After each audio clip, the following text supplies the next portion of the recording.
Μέσα στα Απρίλη τη γιορτή το μέλλον χτίζει νιώτη, αγκαλιασμένη δυνατή, με εργάτη, αγρότη, φοιτητή και πρώτο τον στρατιώτη. Με εργάτη, αγρότη, φοιτητή και πρώτο τον στρατιώτη. Διακόπτωμεν το πρόγραμμά μας για να ακούσομεν το έκτακτο διάγγελμα του Προέδρου της Κυβερνήσεως.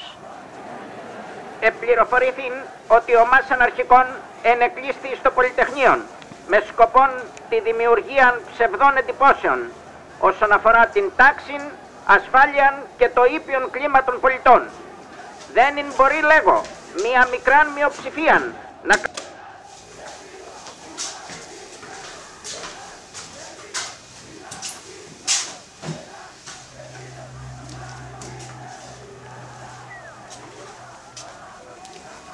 Τι έπαθες και πηγαίνεις πάνω κάτω? Δεν άκουσε μα τι γίνεται έξω. Ό,τι και να γίνεται δεν είναι δική μας δουλειά. Και ποιανού δουλειά είναι? Τι θες τώρα και τα σκαλίζεις? Πήγαινε, άνοιξε κανένα βιβλίο να ξεστραβωθείς. Δεν με χωράει τόπος ρε μάνα. Θέλω να πάω έξω, να δω τι γίνεται. Να κάτσεις στα αυγά σου, λέω εγώ. Αρκετές σκοτούρες έχουμε ήδη. Μάνα, ο κόσμος είναι έξω στους δρόμους. Κάτι μεγάλο θα γίνει. Άκου.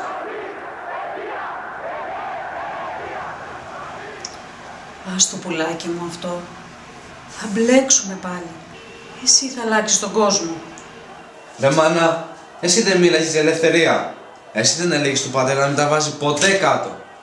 Όταν ήμουν μικρός, εσύ δεν μου άρεσε να μην φοβάμαι τίποτα. Πού είναι η ελευθερία ρε μάνα? Τι έχει συμβεί?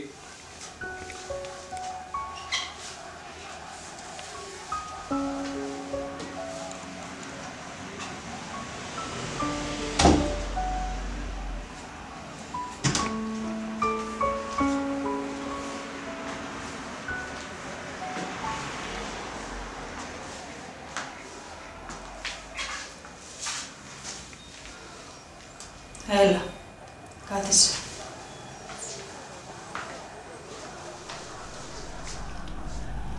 Την πρώτη νύχτα πλησιάζουνε και κλέβουν ένα λουλούδι από το κήπο μας. Και δεν λέμε τίποτα. Τη δεύτερη νύχτα δεν κρύβονται πλέον. Περπατούνε στα λουλούδια, σκοτώνουν το σκυλί μας και δεν λέμε τίποτα. Ώσπου μια μέρα, την πιο διάφανη από όλες, μπαίνουν άνετα στο σπίτι μας.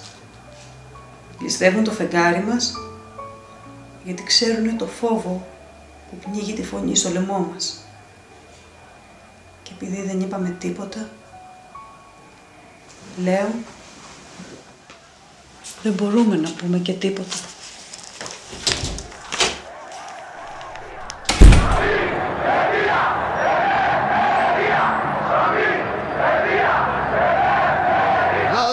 Μέτρα από την πόρτα σας και σας περαβρέχει, με το γνωστό τροπάριο του λόγος δεν πέφτει. Κι ο μήνας 9, να είστε καλά, κι ας πάει να φάει τα μούτρα της και τούτη γενιά. Βρασίδα, λούλη και τέλει, αρκεί να τρώτε απ' το μέλι της μόδας ρε πετασκέρι, αρκεί να τρώτε καλά.